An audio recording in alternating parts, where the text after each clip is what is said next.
Hello, this is Mr. Robert, welcoming you to the Python programming tutorial for beginners. And this is the one video that you need for you to, and this is the one video that you need for you to understand all the basics about the Python programming. And the other videos for the advanced classes will be provided very soon. So in the first video, this will be our guide that will be going with. This is our guide that will be going with. So it will be having the installation steps, the steps that will be following to install a Python program. Then we'll go to the basic data types. Remember the keyword it is the basic data types. Then we'll go to the input and print statements. That these are the two most important statements for Python programming language. Then we'll go to the arithmetic operators. Then we'll go to the changing the data types that we have captured from the user. We'll also go and see some real-world examples. This includes the following. We'll build a simple calculator that will ask the user to enter the numbers, then we'll display the answers for each operation. Then we'll go to the areas and the perimeters of rectangle, of square, and of triangle. This will be like three examples. Then lastly, we'll go to the part of the edge calculator. So there are a number of things that might be in between, but this is our guideline. So let's do step number one of the basic installation steps. So the first step, you just need to open your browser.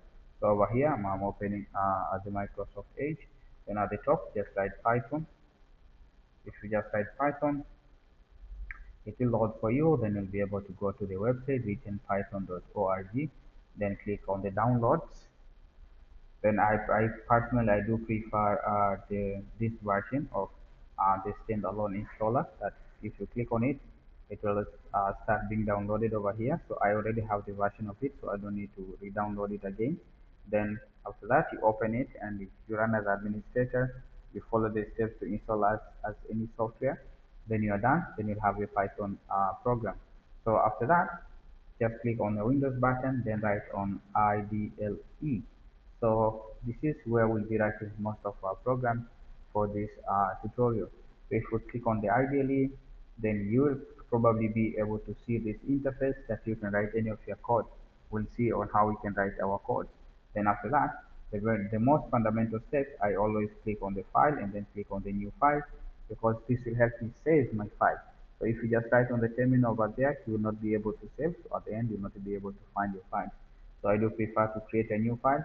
Then the next step, you save your file. So let me click on the file, and then I'm going to the save as. Then you write your file name. So let me just write t1.python. That is tutorial number one for Python. So you can see t1.py, the file has been created for me. So then this is how we install the Python program. This is how we start it. And this is how we open our file and we save our file. So the next tutorial will be learning on the guideline that I have for you over here. What will be the next step from here? The next step is we really need to understand the basic data types. So I'm done with this part. I'm deleting it. So when you're talking about the basic data types, let me just go down like that so it will be easy for us to focus on here. So when we're talking about the basic data types, we are talking about the three data types. So the data type number one that we are talking about is called integer, and the data type number two that we are talking about is called float, and the data type number three that we are talking about is called a string. So these are the fundamental data types that we have for mostly for beginners. And whenever we're talking about the integers, we are talking about the whole numbers, the numbers without a decimal point. Then we also have the float, that is the number with the decimal point, the decimal numbers. So these are the numbers with the decimal point. Then the string over here, we are talking about the text. So now whenever we see a text, that means it is a string.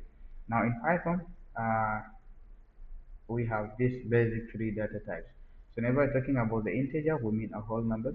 Whenever we're talking about the float, we mean it is a decimal number, a number with a decimal point. Then whenever we're talking about the string, we mean it is something like a text. So these are the basic data types that everyone must know whenever you're coming to the programming language in Python, and it's also applied to most of the programming languages. The next thing that I would like us to learn also is called the input and print statement. So these are the basic concepts that we really need to know, that whenever we want to use a print, whenever I'm using a print, that means I want to display the output to the user. Display. Think of like you want to greet a user. So it will say maybe, hello, Mr. Robert. So for that case, we'll be using our print statement to display to the user. Maybe welcome to Python program. That is how we'll be writing most of our program. So we'll be using a keyword print. Then we also have the another keyword that is called input. Now this keyword captures the input from the user. So this one will ask the user to type something on it. It will wait for the user to type for our program to end. So it's a must for us to type. Think of scenario like maybe you're asking the person maybe what is the base of the triangle, what is the height of the triangle, what is your name, what is something else. So we're asking the user to put something, to input something, but to output, to display, we use a keyword print. So let us see some simple examples from here that will be easy for us to understand. And let me start with the print. So I'm going to say print uh, hello programmer. Then I'm closing the double quotation. Now, I have put the double quotation in hello programmer because hello programmer is a string. So for string, we must use the double quotation marks. But for integers and float, we don't use the double quotation marks. However, when the integer has been typed inside the double quotation, it will indicate that that is no longer the integer. It is a string, so you must know the basics. Then after this, we click on the file, and then we click on save. We click on save. So after clicking on the save, then we're able to run our module like that.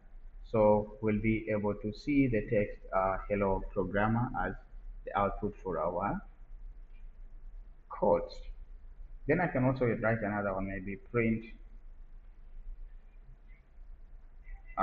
welcome to programming in Python.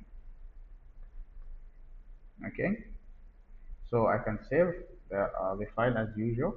Click on the save, then I can run my file to see the output. Boom, so you have written your first program in Python that greets the user, like hello programmer, welcome to programming in Python. So the next keyword, as we said, is called the input. Let us say input, what is your name? What is your name? So that text will ask the user what is your name, and it will then ask the user to type for the name because we're using the keyword input. So I'm clicking on the run module, clicking on save, or it will ask user like what is your name. So we expect the user to type the name. Assume like you're visiting the ATM, like hello programmer, welcome to programming in Python. Then what is your name? So you must write your name. My name is Mr. Robert. So press on the enter key. Boom, then our program ends there because I'm done. There is no another command that asks the user of what needs to be done for this case. So this is how we use the input and the print statement, especially in Python programming language. Another thing to note is whenever I'm using this input data type, it will capture anything that the user has put it over there will be a string. It will not be integer. Example maybe how old are you? How old are you? So over here, if I'm running the program, clicking on the save, so actually, if I'm running the program like that, it asks the user, hello programmer, welcome to programming in Python. Then how old are you? If I'm writing maybe 18, it will capture 18, but that 18 is not the integer. That 18 will be a string. So we'll see in the next tutorial how we can change the data types for especially for the input to either integer or to float. Let's see then how we can do this. So let me erase everything over here and then let me say changing the data types.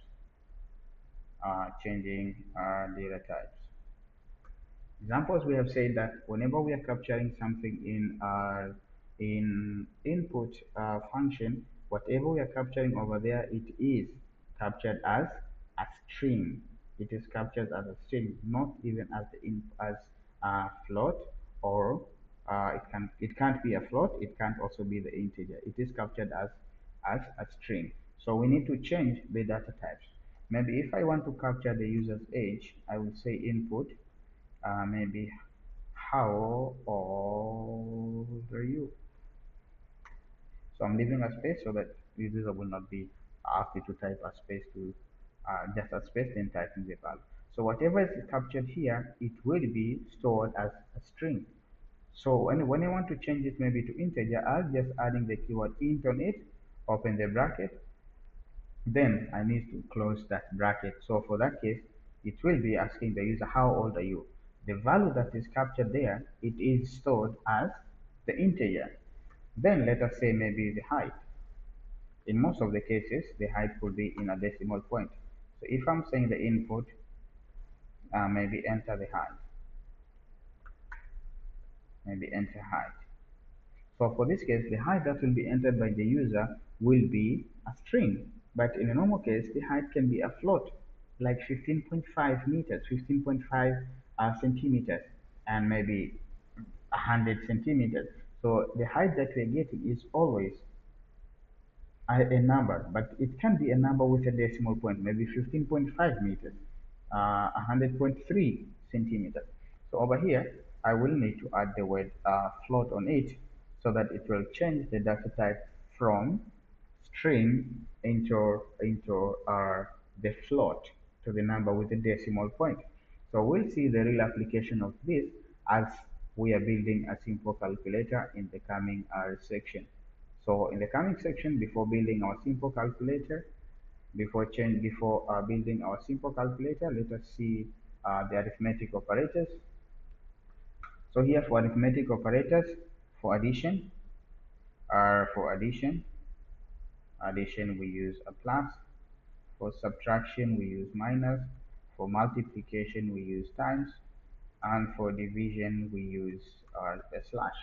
So we don't use the normal signs that we use in math for multiplication and division, and this is something that is very important for us to understand. So let us build a simple calculator that will ask the user for two numbers, then we display the value of the answers for each calculation. Let me start with asking the user for the first number. So let me say the first number, I'm just calling it N1, that stands for the first number. And for this case, let us do like this. Let us ask the user input or enter the first number. So this one will ask the user for the first number. And then if I'm asking for N2, it will be input or enter the second number. So up to now, the code is asking user for the two inputs. Enter the first number, again enter the second number.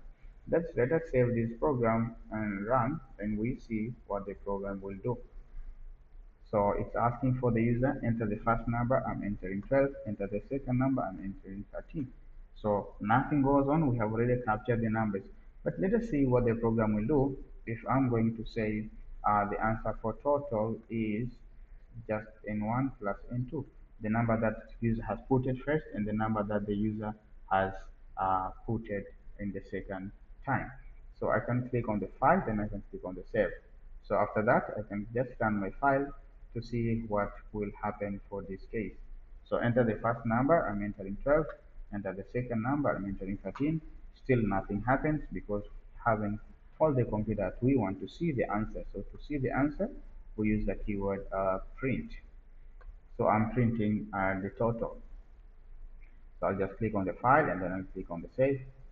So therefore after this, my task is to run. So I'm clicking on the run, then I'm clicking on the run module. So it will ask the user for the first number. I'm telling the user the first number is 12, telling the computer the first number is 12, and the second number is 13. You can clearly see that the computer is giving 1, 2, 1, 3. What does that mean? It has just like combined the two numbers that I have entered. So as I said before, the input function treats everything as a string. So we need to change to the reliable data type that we want. So for this case, let me use a float because a user might be interested of putting the number with the decimal point. Then the next one, I'm also putting a float, I'm putting a bracket. There is something that I want you to learn from here. So let me click on the file and then let me click on the save. Someone has already observed like what is the error, but I just want you to see that when you have a mistake, what does the computer tells us. So I'm clicking on the run module. You can clearly see it says this bracket that was opened over here was never closed. So So I forgot to close this bracket, right? So I click on the OK, then I just add the closing bracket over there. Then I click on the file, I click on the save, then I can run my program like that. Let me put my first number, which is 1, 2, the second number 1, 3. So I am getting the total, which is 25.0, which is actually correct because I have converted everything to a float. That's why I'm getting 25.0, because it's possible for the user to put a number that will be a decimal number. Let me now do some sort of improvements to my program. So let me say I'm telling the user for number 1, and then I'm putting a plus sign. I'm closing like that. Then I'm putting another comma. I'm putting the second number. I'm putting a comma. Then I'm putting the equal sign. Then like this. Then a comma. So that means the first number 1, 2 will be seen. The plus sign will be seen because it looks like a string. Then a comma will not be seen. The commas will not be seen. Then the equal sign will be seen. Then the total of the number. So it will say 12 plus 13 is equal to 23. So it will give me the answer like that. Not 23 actually, 12 plus 13, 25. So let me see, the first number is 12 and the second number is 13, 25, right? So you see, it says 12.0 plus 13.0 equals to 25. So I got the first number that I have over there, capture the first number, I've also captured the second number, then I'm able to see the answer for my numbers. So let me see again the answer for the subtraction, which is actually, I'm just taking n1, I'm taking n1 minus n2, and then for the multiplication, I'm taking n1, then I'm multiplying it by n2. Then for the division, I'll be taking n1 divided by n2. So let me copy this one, then I'll just be changing only two things, the sign and the answer that will be there. 3, 4, I'm just pasting it. So what I'm going to do over here, I'll be putting the minus, and for subtraction, I say it has to be the sub. Then over here, I'll be multiplying, so it will be a star. And for here, it will be mod as my variable that I have said.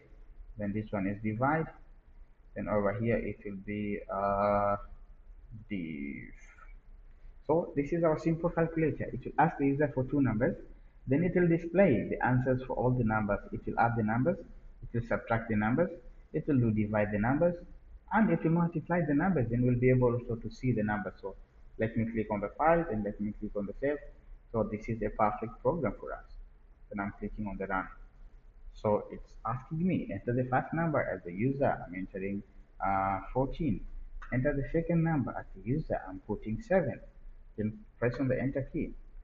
Wow, wonderful. So 14 plus 7 is 21. 14 minus 7 is 7. 14 times 7 is 98. Then 14 divided by 7 is 2. So I have created a simple calculator in Python programming language. This is our first application of whatever we wanted to learn. So kindly take your time, pause the video, write the code exactly the way it is to make sure that you're not getting a red line, because whenever you're getting a red line, that means something is incorrect. Then run your program as the way it is. You'll be able to see your wonderful outputs. So you can save your file, then run it, then you go. Feel free to pause the video, write the code exactly the way it is, run it, put your random numbers. I'm sure it will give you the answers of whatever you're in need of. So now, and there another real world example that we're looking for. We're done with this, the simple calculator in math. We're done with it. So let's go and find the areas of rectangles and squares. Okay, so for a rectangle, we need to have like two inputs. If I remember from my math classes, the area of a rectangle is length times width. Length times width. Remember, length and width are something that we are measuring most of the time. So it is possible to have the number with the decimal point. Then I also do have the perimeter. So perimeter is 2. Perimeter equals to 2 times length plus 2 times width. So that is a simple way to do the perimeter and also to find the area. So that means I do expect to have the length. So let me just call it L as simple.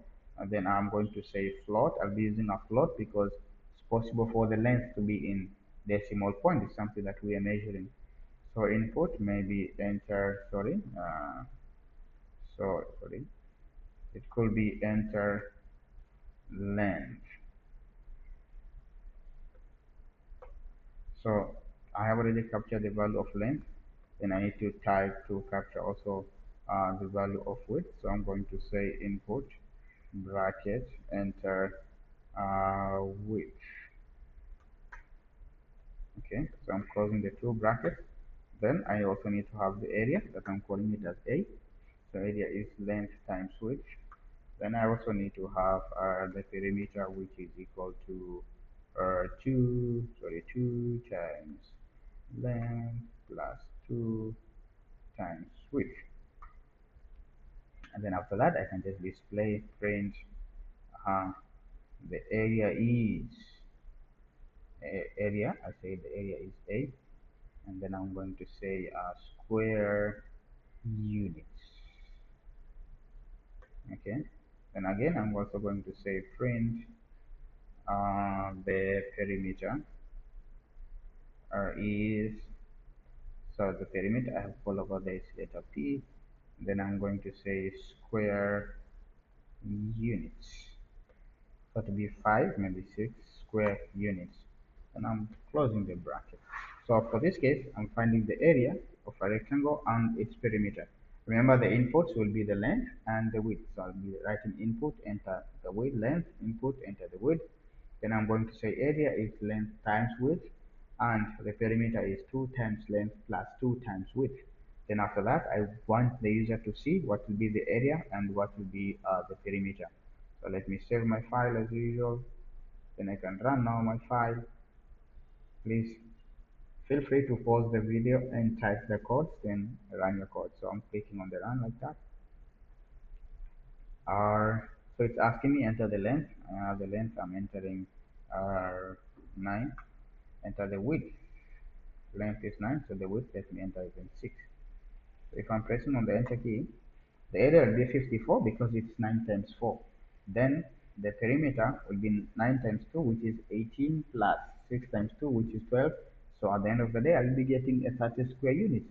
So this is how we can find the area of a rectangle in a simple, area of a rectangle in a simple way using Python programming language. Then for a square, it will be so easy because I will just need to find the length, or I can call it a side, or enter the side. Because remember, it is side times side. The area is side times side, or maybe yeah, side times side, I think. Then the perimeter is 4 times side, I think, if I remember my math. Is the formula is incorrect? 4 times side. You can just correct it. So I'll be in need of getting the value of side. I'm calling it as S. Then I don't need a width anymore. Then my area here is side times side. Then the perimeter is 4 times side. Then I'm going to say the area is A and the perimeter is that one. Then I'm done. I'm clicking on the file. I'm clicking on the save. Then I can run my file as usual. So it will ask me enter the side. Maybe the side is 4. So I expect the area to be 4 times 4, which is 16. Then 4 times 2, which will be 8. Sorry, it is something is wrong. 4 times side. Oh no, because 4 is a square number, so it will be fine, right? Because it is side times side. 4 times 4 is 16, and then 4 times side. 4 times 4 is also 16. Let me use another number for you to understand it easily. Let us say the side is 15. So we expect the area to be 15 times 15, which is 2 to 5, and then the perimeter to be 15 times 4, which is 60. So this is how we find the area of our square. Lastly, it will be the area of our, lastly it will be the area of a triangle. which is a half. I'm be taking 0.5 times base times height.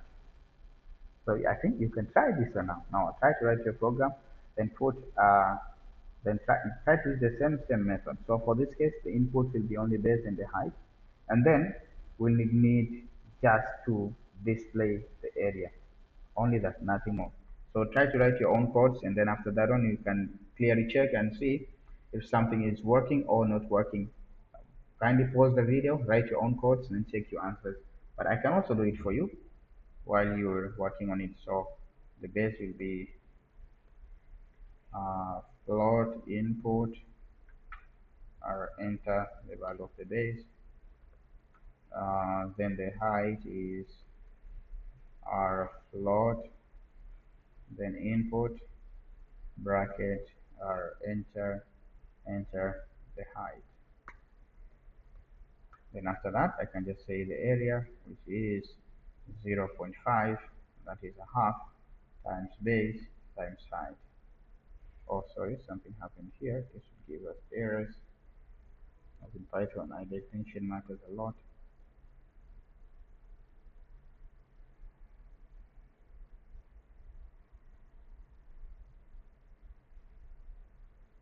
Convert a string or number to a floating point number if possible. And done, of course. So let me say print a. Let me just see what I receive for the area. I'm saving the file, then I'm running it. There's something wrong with this. Oh, yeah, you can see.